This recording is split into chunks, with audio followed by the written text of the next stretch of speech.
What's good, people? It's about that time to randomly relate reverse rants, no hate. Now, let me jump right into this, right? I see they got the fight finalized for Dillian Whyte and Alexander Povetkin for November. Somebody said the 26th. I'm not sure, so don't quote me on that. But they were talking about December right after the fight. Now, a couple of things I'm going to point out. Now, we don't know the mental state that Dillian's going to be in. We don't know how motivated Povetkin is to stay in the position he's in. Now, a lot of times when a guy get dropped the way Dillian did, they don't have too many more of those left in them to take. They don't realize that they've softened up in the chin until they get hit again that way. Now, psychologically, let's think about this. Psychologically, people will talk about Dillian's pissed. He wants his titles back. Yeah, hey, he wants his title back. He wants his position back. Hey, I hope he gets it. Dillian was long overdue, and but hey, may the best man win. I mean, I can't get mad either way. What happens? I wouldn't get mad anyway. But psychologically, think about this. Take favoritism out of it. Take your dislike or hatred out for a person. Look at just the fight itself. Let's look at the details. Psychologically, I give the advantage to Povetkin. Simply because, think about it. Between the two of them, Dillian put me down twice, but I got right back up. I dropped him with one shot. He was done. So I know all I need is one. It don't matter if it's the first round or the last round of the fight. All I need is one shot. Dillian's out of there. Now, it's not like Dillian doesn't have the power to knock him out too. But you put him down twice and he didn't go nowhere. He got back up. So psychologically, I think Povetkin should be in a better space than Dillian. I mean, definitely. He just knocked him out. And he knocked him out with one punch. And the punch that Dillian Whyte seemed to not be able to get away from is that fucking uppercut.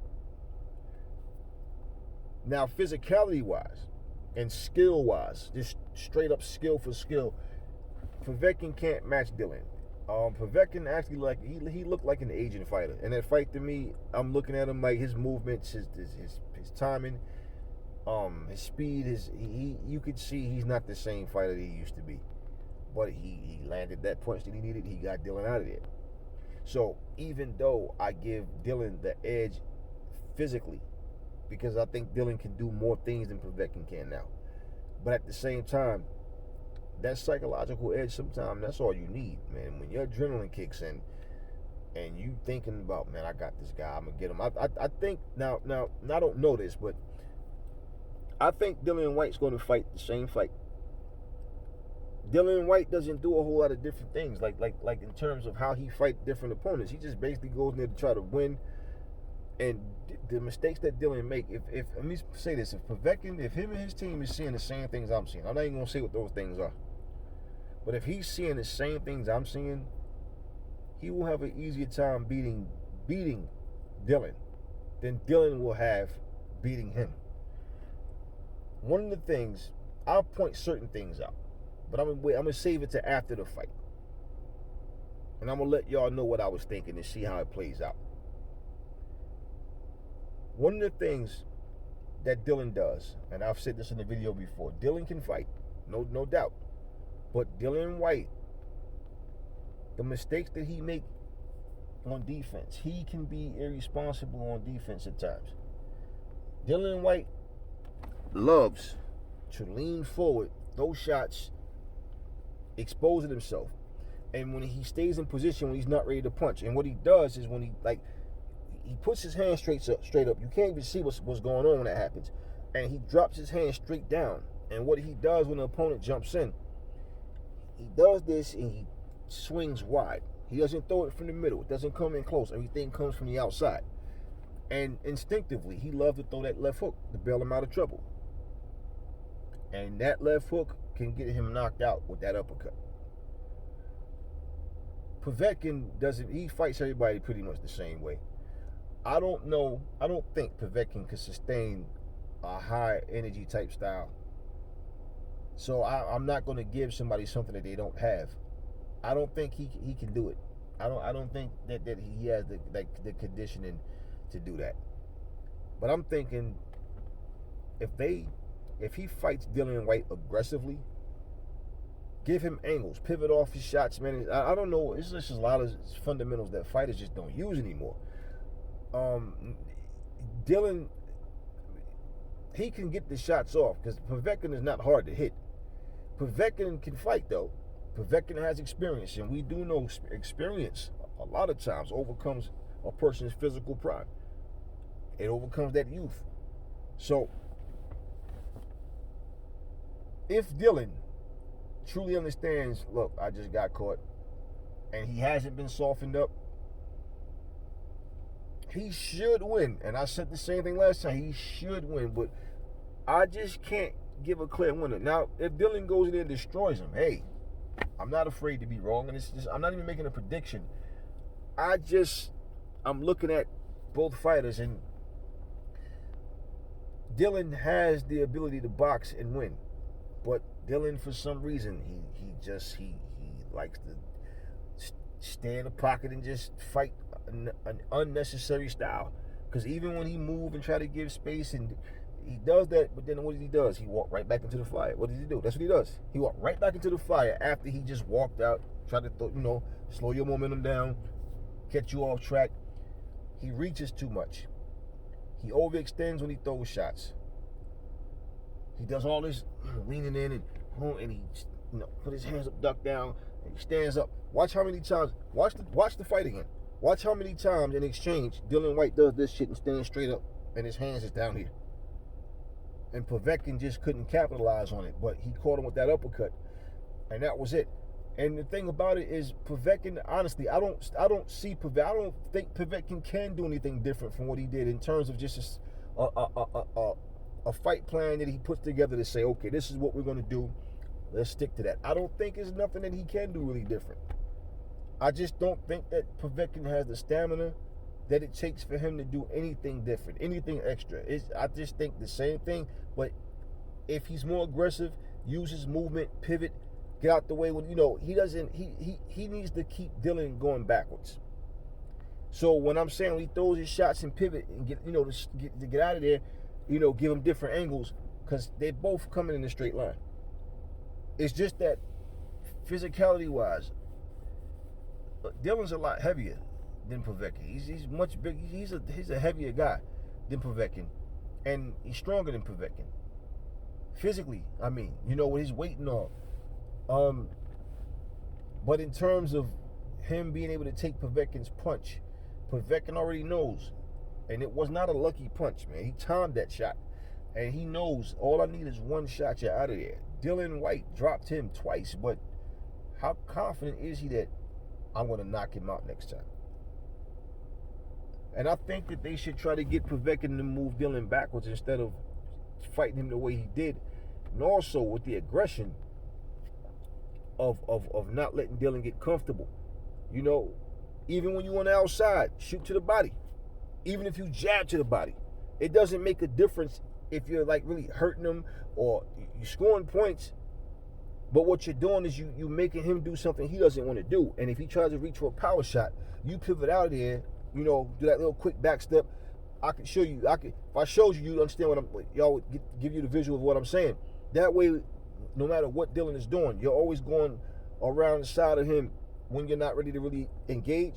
But if you even just shooting to the body, boom, boom, just to keep him from being able to get set and do what he want to do. Keep making him reset. Don't let him get comfortable. He has to beat Dillian Whyte. In my opinion, he has to beat the best chance that he has to beat Dillian Whyte and make the fight easier for himself is by using his smarts. Those are the things, it's the little tricks of the trade, man. Because even when you're doing that and you're shooting that's hip shots, man. That's hip shots. You know what I mean? That's hip shots. Because when you're moving, you get that little pivot, you move, boom. Because when you throw feints, a feint is easier to detect than when you do that side pivot. Well, I ain't gonna give y'all my tricks of the trade. But yeah, if he does that and he's shooting the shots to the hip, stepping around, then he comes in when he's ready to fight. He has to beat him with smarts.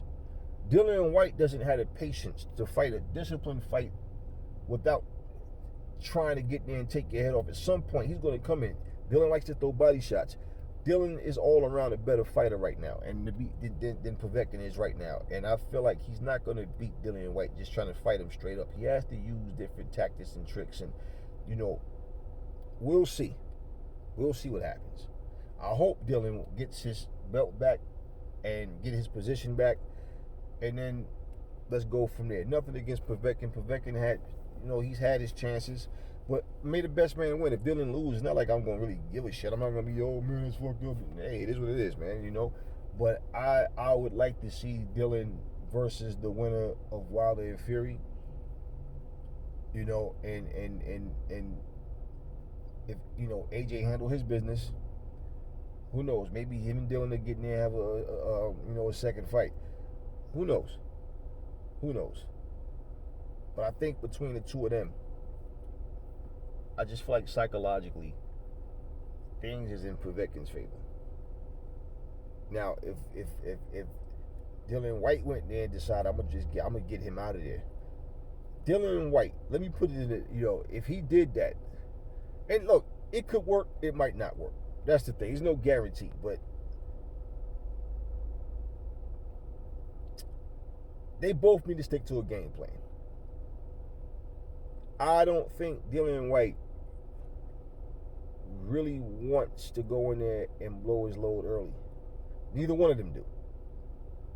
In the long run, it's just one of those things when you get tired, you want to punch, but your body's like, I just don't have it. At the end of the day, I truly believe at the end of the day that psychologically Povetkin's in a better place in terms of when they start to throw in blows. But I'm not at all saying Dylan can't knock him out. Of course he can. It's just that Povetkin took his shots better than he took his. He got dropped and he got back up. So we'll see what happened. I'm not going to say the fight is too soon. Dylan should wait. I don't know. I mean, I think that was really too. It might have been too soon. I can't say that it is. Sometimes it seems like that. The questions are there because of that was a devastating one shot. It was devastating. So you don't know. And like I said, you get in there and then they realize, damn, I'm not taking the punches like I used to. So we don't know. But psychologically, see, even if Povetkin goes down, okay, I've been here before. I'm up. Dylan, on the other hand, there's nothing to really remember. Is you went to go throw a shot, next thing you know, you was waking up and people were standing over you. So psychologically, again, I think it's in Povetkin's court. Now, I'm not at all saying there's no way for Dylan to win. I look at what either one of them could do to make, things better for them to win the fight. But I think what Dylan really stands out more than anything else is because I think that condition-wise, man, he has more in the tank than Povetkin does. But then, hopefully, we'll get to see it soon. Hopefully, nothing's canceled or pushed back because of COVID or somebody gets hurt or whatever. So we'll get to see. But yeah, man, it's in November now, not December. So anyway, that's all I'm going to say on this video. I will catch y'all on the next one. Peace, family.